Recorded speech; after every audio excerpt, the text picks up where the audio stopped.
গ্যাবার মাটিতে একেবারে ক্রিসমাসের আগমন হয়ে গেল ভারতীয় ড্রেসিং রুমে মঙ্গলবার সন্ধ্যায়। টেস্ট ম্যাচের চতুর্থ দিনের শেষ লগ্নে গ্যালারি জুড়ে উচ্ছ্বাস, আনন্দ আর উত্তেজনা, ঠিক যেন কোনো রোমাঞ্চকর সিনেমার শেষ দৃশ্য।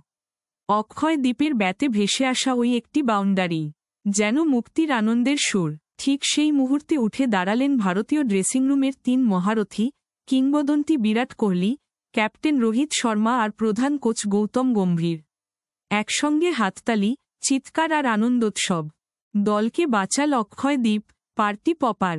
শেষ উইকেটের জুটি, অক্ষয়দ্বীপ ২৭ অপরাজিত আর যশপ্রীত বুমরার সংগ্রহ ১০ রান। মাত্র ৫৪ বলের ৩৯ রানের অপরাজিত জুটি এনে দিল ভারতের সম্মান রক্ষা। গ্যাবার বিশাল স্কোরবোর্ডে এখন ভারতের স্কোর ৯ উইকেটে ২৫২।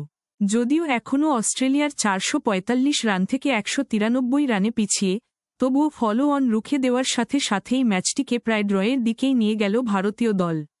এবার অস্ট্রেলিয়ার দ্বিতীয় ইনিংসের পালা। ক্রিকেট পঞ্চম দিনের রোমাঞ্চ এখন বাঁধনহারা।